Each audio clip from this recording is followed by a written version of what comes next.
Hello and you're welcome to the Big Tech Show with me, Adrian Weckler, in association with Square. Square can help with your business needs from menu management and online ordering to payments. Visit square.com for more. Now, Twitter is rebranding as X, TikTok has added text, and Spotify has raised its prices. Tabitha Monaghan, where should we start? I think we'll start with Twitter, the biggest one. I noticed this yesterday on the desktop that it had changed to X. The bird logo is the first thing to go, though. It's not. Twitter hasn't gone yet. No. So Twitter is still Twitter, but it is now also X. Tweets will become X's, or maybe they won't. Wow, he's really going all in with this. Twitter Blue might become X Blue. So now I put this to you earlier on. If you saw, let's say your boyfriend, for example, let's say he subscribed to Twitter, he paid for it. And let's say you saw a bill in his name for a blue service from X.com. See where I'm going with this? Yes, This I is know getting where very you're confusing very quickly. But what's happened is Elon Musk is obsessed with the letter X. He's a co-founder of PayPal. He wanted to change it to X.com, a domain he had. That ended in disaster. He ended up ultimately leaving PayPal, partly because of that. Now he wants to make Twitter into what he calls a super app, and that's based on a prototype, for example, of WeChat in China. You might explain what WeChat is. Yeah. WeChat is a do-everything app in China. Very different environment to the West, authoritarian economy. WeChat was created at a time when China was just getting onto the internet, really on mobile phones and smartphones, not really on laptops. So on WeChat, the big thing is payments, as well as a social media ecosystem. You can pay people, you can pay for things, you can transfer money, you can also post photos. It has a whole load of things. You can order taxis, You can buy things and order taxis.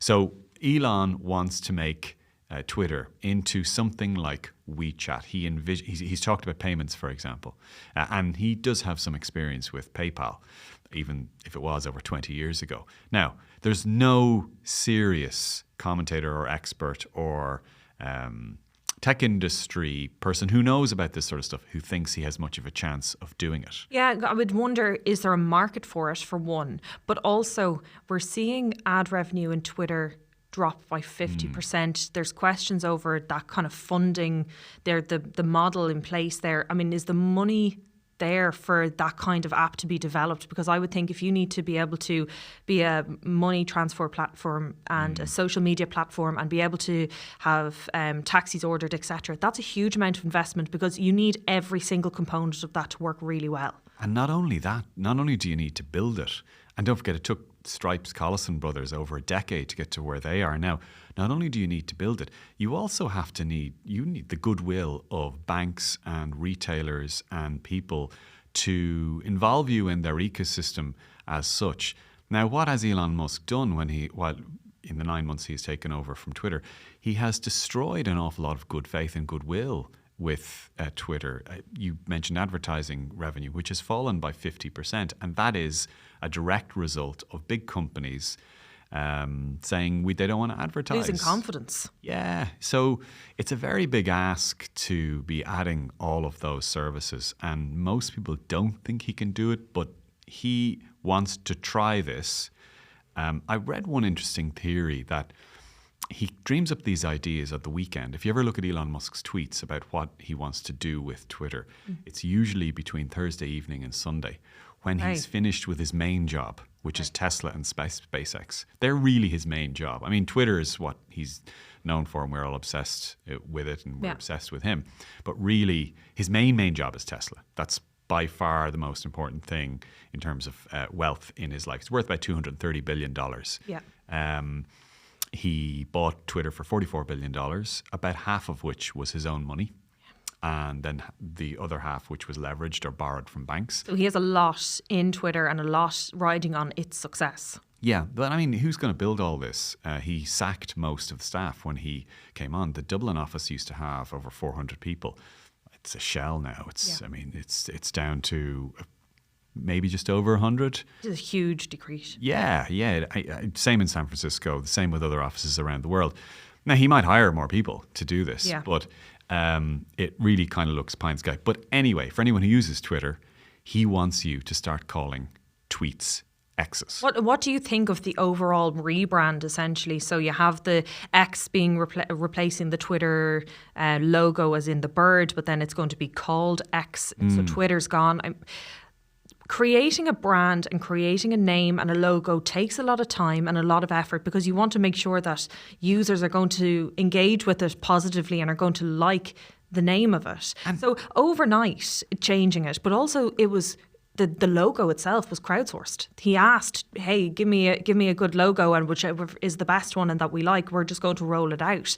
Not a lot of time has been taken. I know you said that he is obsessed with X. You have SpaceX, for example. His son is XAA12 or XAIA12. So really, there is a level of obsession with the letter X. But will it work? Will it translate? I don't know if users are going to like it as much as Twitter. That X logo, I'm not sure if listeners or viewers have seen it, but it wasn't even developed. It was just copied and pasted out of the fonts library. I mean, it's a basic. It is. For now, that might change. But you talk about branding and brand equity. I mean, Twitter's been going for 15 years. It's part of the English language. Tweets is a known thing around the world. Now, you might argue that it has some negative connotations. It does now anyway, yeah. Yeah, but by and large, it's still recognised. If Elon Musk were to sell Twitter in the morning, it would still, at a huge loss, it would still have that recognition and that penetration around the world. Will X have the same? I don't know. If you want to be fair to Elon, what you would say is, this is one of the most high-profile rebranding exercises we've ever seen. He hasn't had to spend a penny. We're talking about it. I've written about it. Most media organizations in the world are talking about it. You can't buy that kind of publicity. True. So he's off to a good start, but it's happened quite quickly, though. Quite quickly, yeah. Can he execute it? Exactly. And execute it. Even on the other side of it, did you see the men trying to remove the Twitter signage from outside? Is it Market Street in San Francisco, or their headquarters? Yeah. And on the side of the building, either side, it says Twitter, and it has the blue bird as well. And I think they removed everything but the ER and the blue bird, and then the police got involved because somebody had reported it, saying there was an illegal blocking of the street because the cherry picker was in the way of the road. So it was stopped for a little while, but I think it went back because the police said, okay, no crime is happening here. So even there was a little bit of a stall in the change, but he's gone headlong into it. He's gone headlong into it, and that's sort of little episode sums up Elon Musk's tenure of Twitter or Titter or Witter or X or whatever it'll be this time next week. But speaking of Twitter and rivals, TikTok. Yeah, they're trying their own hand at a Twitter alternative. Still must think that people are looking for something like Twitter to go to because they're not satisfied with the platform that Elon Musk is overseeing now. What exactly are TikTok offering here? It doesn't seem to be quite the same as Twitter or even Threads. Do you know the way on Facebook when your uncle or your grandaunt writes out a whole load of text straight in with the shade, and they want to announce something or they want to pronounce on something? It's a slightly more sophisticated version of that. So what you're seeing is basically cue cards with a whole load of text on it. Now, in more text, so up to 1,000 characters, so around 200. Oh, I'd read words. I'm so glad it's characters, because 1,000 words is a lot. No, it's about 200 words. From your aunt to your granduncle can be a lot. So this is not a rival to Twitter, which is a totally different thing, and you interact with this in a different way, and people can cut it or they can remix it in the same way as they would with TikTok normally. But it is interesting that the market smells blood. It smells weakness. Well, that's it, isn't it? Because I wonder why TikTok is deciding to do it, and I think the alternative to Twitter makes sense. But do you think that's what TikTok is getting at, or is it just giving its users another offering?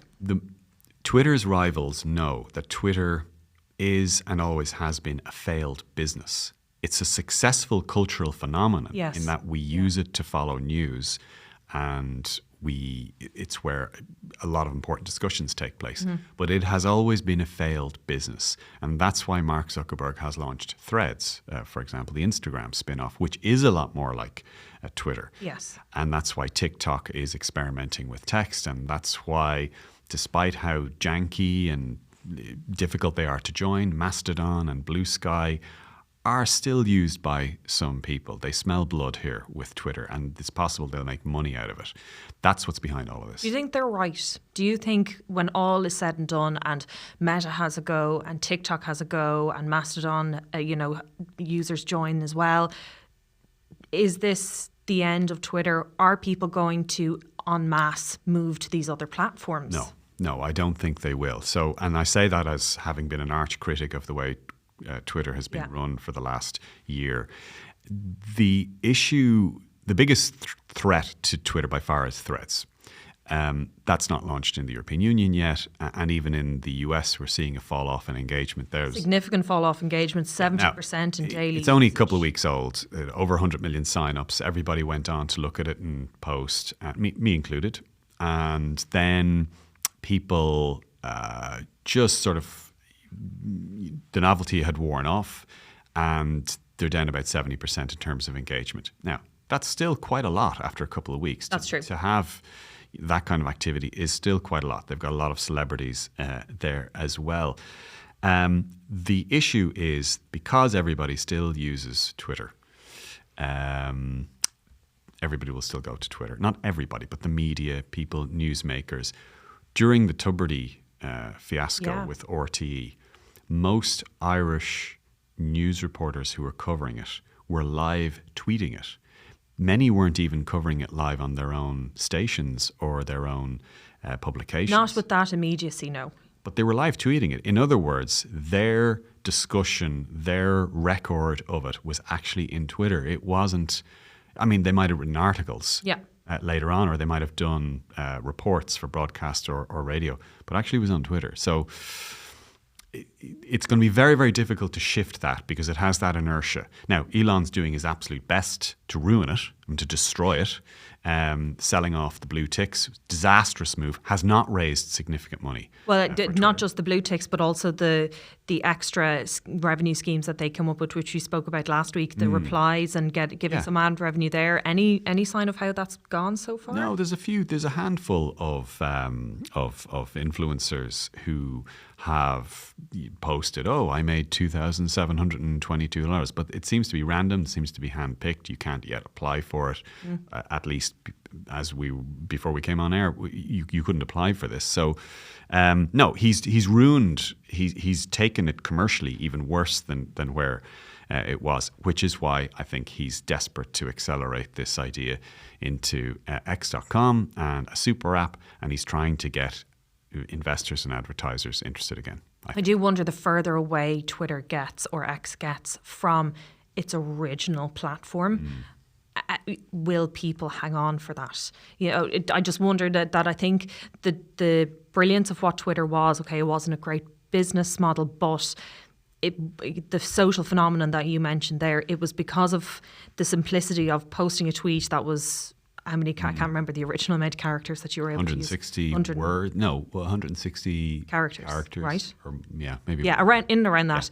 That it was, you have to get your message into that amount, and then you follow people that you want to follow and you engage in that.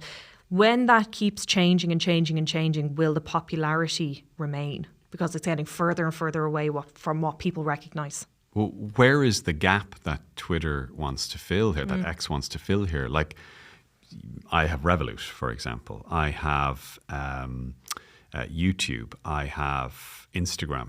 And I have Twitter. Now, Twitter kind of wants to do and be all of those things. Now, what about its evolution in the last few months or its apparent roadmap in the next few months would make me want to use those other apps less and Twitter more? Musk seems to have this idea. He's said in interviews that you might live in Twitter like for most of your time, like you do in WeChat. But this is just magical thinking. Now, to be fair, it's very easy for people like me and others to criticize somebody when they put forward ideas, and the history is littered with naysayers and cynics and doomsmiths who just write off attempts at rebadging something, at creating something. If Elon Musk, who has a track record in building things, thinks that he can do something, it's worth paying attention to. And that's why we're all paying attention to it. But it looks like a really tall order. Yeah. How much have you used Threads since you've signed up? I used it quite a bit for the first week, for the first 6 days, and then they kind of locked me out because I got through it. I sideloaded it onto an Android phone, and then they changed the app so that I could still see what was being posted, but I couldn't post. Oh, right. Okay. So now that's even those workarounds that we spoke about on you'd the have to keep podcast. doing them. You have to keep doing them, as far as I can see, unless you use a decent mobile VPN. Yeah. And then you probably can use it somewhat unabated. But or if you're on iPhone and you change your country and you leave it on that country when you log in, you should be okay. So I'm not posting much, but I'm following it. You're not posting goods you No, can't, though. No, I'm lurking.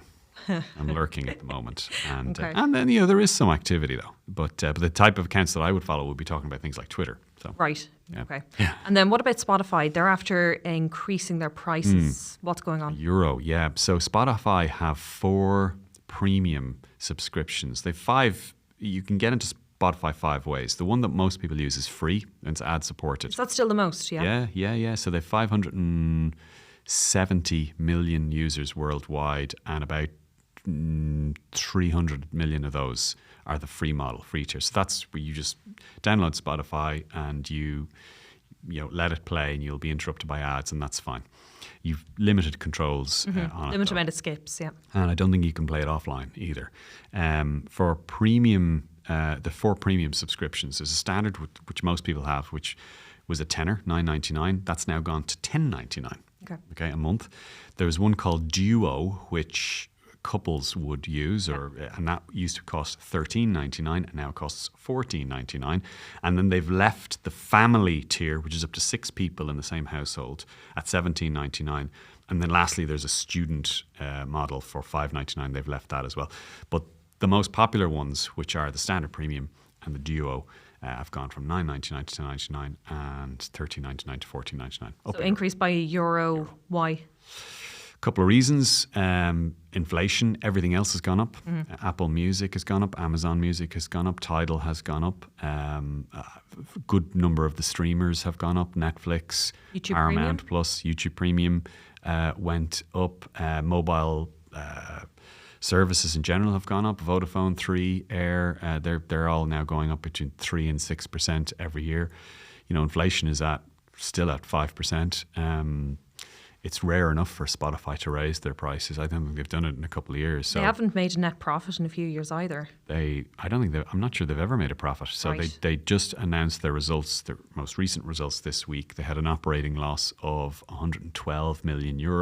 That's a little bit better than last year. I think they made a net loss, which is a slightly different metric, of over €400 million last year. And you remember how Spotify works, right? So if you're a band or an artist, you get between, I think, 1/3 and 3/4 of 1 cent every time somebody plays the song.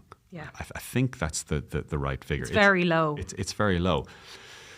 But that's the only reason, I suppose, that it's a tenner a month. Like if you were getting, if an artist was getting, say, 5 cents every time somebody streamed it, first of all, you'd have farms of, laptops.